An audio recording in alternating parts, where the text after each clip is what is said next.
A very good morning everyone. So this is Sankat Mochin for General Awareness. तो आज हम लोग फिर से एक न्यूज़पेपर आर्टिकल डिस्कस करने वाले हैं जो कि कॉलोनियलिज्म एंड कल्चर ऑफ लूट से रिलेटेड है कि कैसे कॉलोनियलिज्म या जो ब्रिटिश एम्पायर ने इतना सारा कॉलोनियलिज्म फैलाया था उसको अगेन उसका इफेक्ट जो हम आज भी देखते हैं, तो that effect that still continues, that colonial legacy, and that is something that we have to counter.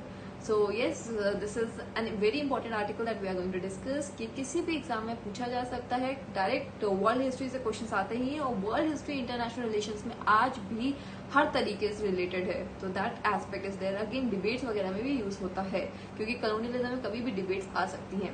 So yes, and I would like to request you to kindly like, share and subscribe our videos. So without any further delay, let's get started.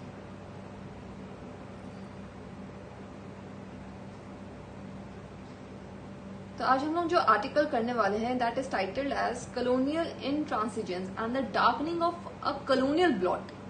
Okay, loot, intransigence and the darkening of a colonial blot. So again this article is written by Shashi Tharoor. So again you must have heard his speech that is available on YouTube, that Oxford speech, जहां पर उन्होंने बात किया था कि colonial legacy जो है कितना प्रॉब्लमेटिक है. तो जैसे उन्होंने पॉइंट आउट किया और ये बहुत ही ज्यादा पॉपुलर एक स्टेटमेंट दी जाती है कि कभी भी सूरज जो है ब्रिटेन पे कभी नहीं ढलता. ये ब्रिटिशर्स कहते आए थे कि sun never sets on Britain, तो कि वहां पे मतलब ढलता ही नहीं है क्योंकि इतना मतलब वो अपने आपको दैट हीरोइक इमेज की हम लोग मतलब कि एक तो जोग्राफिकल एस्पेक्ट एंड सेकंड चीज वो हीरोइक एस्पेक्ट से कि हम लोग मतलब कि हर तरह से. तो उसका शशि थरूर ने रिप्लाई दिया था स्पीच में और कहते हैं कि हाँ मानते हैं सूरज कभी नहीं ढलता ब्रिटेन में, पर क्यों नहीं ढलता? क्योंकि भगवान भी आपको अंधियारे में ट्रस्ट नहीं करते हैं. ठीक है, तो that was a very sarcastic reply that he gave and that was a very intellectual reply I must say. क्योंकि एंड ऑफ द डे आप लोग क्या कॉलोनियल लेगेसी से तो आप लोगों ने अपना एम्पायर बिल्ड कर लिया. हम लोग जो थे जो इतने ही ज्यादा एक इंडिया जो थी before coming in of Britishers we were the richest on the globe. But जब उन्होंने हमको छोड़ा तो we were just at 3% growth rate that they ridiculed us as Hindu growth rate, right? तो ये हुआ किसने, किया किसने? ब्रिटिशर्स ने. योर लेगेसी मतलब आपके आने से पहले हम इतने अमीर थे, आपके जाने के बाद हम सबसे गरीब थे, तो किसने किया ये चीज? ब्रिटिशर्स ने. तो that is what we have to say. ठीक है, that is how we have to build the narrative of anti colonialism, critiquing the colonialism. You see, decolonization. So we have to get into this dynamics of 1 minute of decolonizing the world. Okay, बहुत हो गया colonial legacy, अब हमको उसको decolonise करना है, हमको उस लेगेसी से बाहर आना है, एक लीडरशिप रोल प्ले करना है. And India has been a leader, be it from NAM, non-alignment movement, to this day in net geography, net security provider that we have become. ठीक है, we have surpassed Britain in terms of economics. Okay, given the vast geography, the vast problems that we face, like Indira Gandhi herself said once, like she was with a British interviewer, और उन्होंने कहा कि आपके यहाँ क्या हो रहा है, मतलब जब से हम लोग गए हैं क्या हो रहा है आपके यहाँ? कुछ नहीं. तो इंदिरा गांधी रिप्लाइड कि see, problems in India will never be understood by Britain because Britain is just a small part of on the globe. You are not a big country like us. So again that ridicule factor. So ridicule से हम कैसे उनको counter कर सकते हैं? That is the trick that we have to incorporate, and that is a kind of ethics that you have to incorporate even in your debates, right?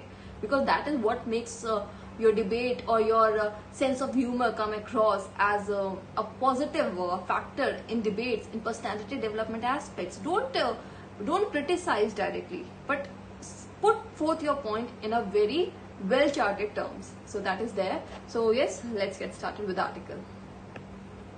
और जितना भी मैंने अभी बताया है that is very important. If you actually take note of these things, it is going to help you a lot in your own GS papers, in your own competitive spirit of things. So yes, let's get started. So the recent news that the Netherlands will return 484 valuable, again that aspect of looted from Indonesia and Sri Lanka during the colonial people. It includes the fabled Lombok treasure. To again जैसे उन्होंने यहाँ से हमारे जो east south east countries हैं उनसे जो लूट किया है, या इंडिया से आप देख लीजिए कोहिनूर आज भी सजा हुआ है एलिजाबेथ के क्राउन में, तो दैट इज देयर। तो यहाँ पे again that loot aspect that you have to emphasize, how they have looted us and they are not even returning the things that they should return. Ethically they should, right? So should colonial countries continue to hold on to cultural artifacts and precious objects that were stolen during the period of imperial domination, or acknowledge their misappropriation and return them to the original homelands? That is what I said ना, कि उनको original homeland को वापस करना चाहिए. That is the ethics, right? 2 साल पहले 200 साल मतलब 100 साल होने को आ रहा है, डीकोलोनाइजेशन हो गया, हमारा सामान आप लेके बैठे हुए हो, ठीक है.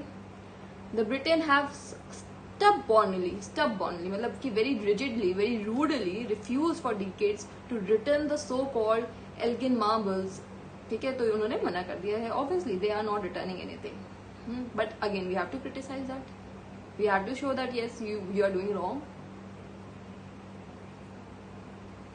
तो ये यहाँ पे देखिए Indian artefacts, Kohinoor diamond to the sculptures. अगर आप देखिए स्कल्पचर्स हमारा शिवाजी की तलवार सब ब्रिटेन के मॉन्यूमेंट्स में लगा, म्यूजियम्स में लगा हुआ है. तो that is again a problematic aspect, ठीक है. We cannot blame the British for everything that is wrong in our country today, nor should we see the return of such looted items as a panacea to cure all the ills and wrongs of colonialism. वापस एक तो पहली बात वापस नहीं करने पाले, और वापस भी कर दिया तो सॉल्यूशन नहीं हुआ, क्योंकि और भी बहुत सारी प्रॉब्लम्स हैं. One can even accept that there is a statute of limitations on colonial wrongdoings, but there is none on human memory. क्योंकि जो memory, this aspect of human memory, तो हमारी जो मेमोरी में जो साइकोलॉजी पे जो इफेक्ट हुआ था कॉलोनियलिज्म से, वो आज भी है. आप सब कुछ करेक्ट ऐसे तो करेक्ट हो ही नहीं सकता, और कोशिश भी अगर आप करते तो क्या जो हमारे साथ किया हम क्या भूल पाएंगे. 200 साल गुलामी के, स्लेवरी के, again you see that racist element, all those aspects, can we ever forget that. आज भी हमें एजुकेशन मिल रहा है, वेरी लैंग्वेज. आज हम लोगों को कॉमन लैंग्वेज पढ़ती है इंग्लिश. किसकी लेगेसी? Colonial legacy. क्या हम इससे can get rid of that? हमारी रीजनल लैंग्वेजेस डिसअपियर होती है, हमें देख रही है. अगेन हमारे बहुत सारे लॉ बुक्स में बहुत सारी प्रॉब्लमेटिक एस्पेक्ट्स हैं, अगेन एट्रीब्यूटेड टू ब्रिटिशर्स. हमारा सिस्टम, हमारा ट्रेडिशनल सिस्टम, हमारा ट्रेडिशनल कल्चर एस्पेक्ट्स, ये सब हमारा डिक्लाइन में गया. क्यों? क्योंकि ब्रिटिशर्स. ये मेमोरी एस्पेक्ट क्या हम भूल पाएंगे? History belongs in the past, but understanding it and doing whatever we can do about it, it is the duty of the present. This line again UPSC में एक ऐसे आया था जिसमें एक टॉपिक था history and its relevance today. तो again this very line can be quoted, this very angle can be brought in, ठीक है. कॉलोनियलिज्म को आप ला के रख सकते हैं. तो that is there. A trauma that lingers. Trauma, look at the crisp word that he is using in his article. Stolen property is not a substitute for trauma and the horrors, ठीक है. यहाँ पे जो हमारे को financial reparations, again हम लोगों ने इतना लाइफ लॉस हुआ, हमारे वर्ल्ड वॉर पे हमारे सोल्जर्स गए. क्या एक इंडिया गेट पे आपने नाम तो लिखवा दिया, पर क्या रेपरेशंस मिला? वॉर रेपरेशन, या हमारा रिकॉग्निशन भी किया कि हम लोगों ने किया है सिर्फ एक, ठीक है. But that financial element that has not been compensated ever. The return of cultural artifacts is rather a moral obligation which the West owes to its colonies, just as reparations can be morally justified, as the wealth and the economic success of these former colonial powers were built on the broken backs of the colonies. भाई empire कैसे build हुआ है? हमसे पैसा लूट के, हमारा system economic हिला के. अगेन जब हम लोग हिस्ट्री में बात करेंगे तो हम लोग ये बात करेंगे कि कैसे हमारा जब कॉलोनियलिज्म आया था तो कैसे डी इंडस्ट्रियलाइजेशन हो गया इंडिया का, हैंडीक्राफ्ट हमारा टूट गया, और ये सारा हमारा, हम एक रॉ मटेरियल सप्लायर में बन के रह गए, जबकि हम एक मार्केट हुआ करते थे जहाँ पे हम लोग फिनिश गुड बेचते थे. पर अब फिनिश गुड कहाँ से जा रहे थे? वहां से. उनकी इंपोर्ट और एक्सपोर्ट पॉलिसी क्या थी? टैरिफ्स कैसे लगाते थे? All those things that we are going to include. So that is there. So the return of culture items जो एक तरह के मॉरल एब्लिगेशन है, उसका फाइनेंशियल रिपरेशन भी करना चाहिए. But again both they are not going to do, but still we have to point it out. The return of these, some of the treasures looted from India in the course of colonialism is also much easier than financial reparations. क्योंकि financial तो जब artifacts नहीं तो पैसा this matters to everyone, right? They are not going to do it, but we have to say that it is our claim. You should do that. That is what we Indians have to point out. Okay. After all, if looted Nazi era art can be return to their rightful owners in various Western countries. Why is the principle any different for looted colony? अब जैसे Nazi में जो किया गया था, लूट किया था, तो वो तो वापस हो गया, क्या इंडिया मतलब कॉलोनी से क्यों नहीं होता? Why this discrimination? Flaunting the Kohinoor on the Queen Mother's crown in the town, वही जो अभी हुआ है, Tower of London is a powerful reminder of injustices. It becomes a symbol of injustices. It is our treasure decorated on your crown. A very problematic aspect. Need for a true atonement. Of course, the process should not end with a few pieces of jewelry alone. I have argued for some time that the question of retrospective, this important term, retrospective justice for colonialism is not answered by financial reparations alone, but also by moral atonement. You have to understand the responsibility that, like again, a simple word sorry, like कोगामाटू incident जो हुआ था, जिसमें again हमारे कितने लोग मर गए थे हिस्ट्री में, again modern history, we will handle this chapter very separately and properly. तो अगेन वहां पर अगर आप देखा जाए तो क्या उसके लिए हमने एक सॉरी बोला? एक सिंपल सा sorry from your side can do a hell lot of things, but they don't bother to apologize. A very critical fact that is there. Justin Trudeau, Canadian Prime Minister, he has apologized, he has taken that responsibility. But what about the Britishers, the sole propagator of colonialism? Have they apologized? They don't even recognize that they have colonized countries. उनके syllabus में नहीं है, उनके जो बच्चे पढ़ते हैं उसमें कॉलोनियल हिस्ट्री पूरी हट चुकी है.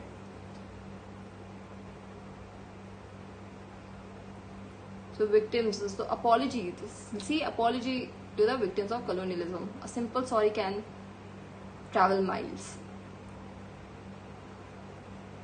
Okay, you can leave this portion. What Britain can do. While no British government of 2023 bears a shred of the responsibility of the horrors of colony. आज की चलो ठीक है, हम मानते हैं कि आज आपका नहीं है, but again that history aspect, you have to take the responsibility of your own history. That is also what Canada's Prime Minister Justin Trudeau in 2016, when he apologized on behalf of Canada for the actions of his country's authorities a century earlier in denying permission for the Indian immigrants on the Komagata Maru to land in Vancouver, thereby sending most of them to their deaths. तो again ही just मैंने जैसे point out किया, क्योंकि अगर आप वो शशि थरूर की वो स्पीच भी देखें उसमें भी उन्होंने पॉइंट आउट किया गया है, या फिर आप 2016 की अगर न्यूज फॉलो किए होंगे तब भी उसमें ये लिखा था, ठीक है, ही apologise. But again what about Britain? It is unlikely to happen. Since pretty much every museum in London is a chor bazaar, the British do stand to lose a lot from the Elgin marble in the British Museum. But while they say no, they are not prepared to say sorry. They are not.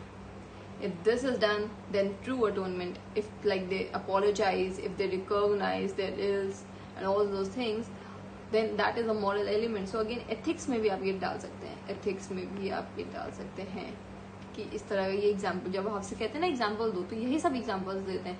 You do not construct your own example from your own personal life, because your personal life is, मतलब जब तक वो लोग ना बोलें कि अपनी personal life से आंसर्स में एग्जाम्पल डालो, यू आर एक्सपेक्टेड कि आप एक सब्सटैंशियल अंडरस्टैंडिंग वाले एग्जाम्पल्स दें, ना कि सेल्फ कंस्ट्रक्टेड आंसर्स दें. ठीक है, that is what makes the difference. और ये सब हम एथिक्स के पेपर में स्पेसिफिकली, क्यों एथिक्स में मार्क्स कम रह जाते हैं बच्चों के, एथिक्स ऑप्शनल, ये सब जो है सब्जेक्ट्स, या फिर डिबेट, या फिर ऐसे, या फिर सब्जेक्टिव पेपर्स, ये सब बहुत ज्यादा रैंक को इन्फ्लुएंस करते हैं और वहीं पे बच्चे मात खाते हैं. तो कैसे उसको इम्प्रूव किया जाए? तो again the discussion that we are going to do is definitely going to help you, and believe me if I say something I mean that. जैसे मैंने बोला कि मैं आपको लाइन टू लाइन पढ़ाना चाहती हूँ, तो अगेन मैक्सिमम मैं चाहती हूँ कि लाइन में आपके साथ कवर करूँ, so that you also simultaneously read that. Notes देना, 3-4 शब्द में नोट्स दे देना बहुत ईजी है, पर वो रिटेन नहीं रहता माइंड में जब तक डिस्कशन ऐसे ना हो जैसा हम लोग कर रहे हैं, by explaining you things in detail, by making you also read the things along.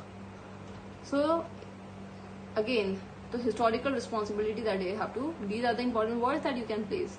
The historical responsibility rather than mere admission of guilt or payment of money might be achieved. Is that really too much to hope for?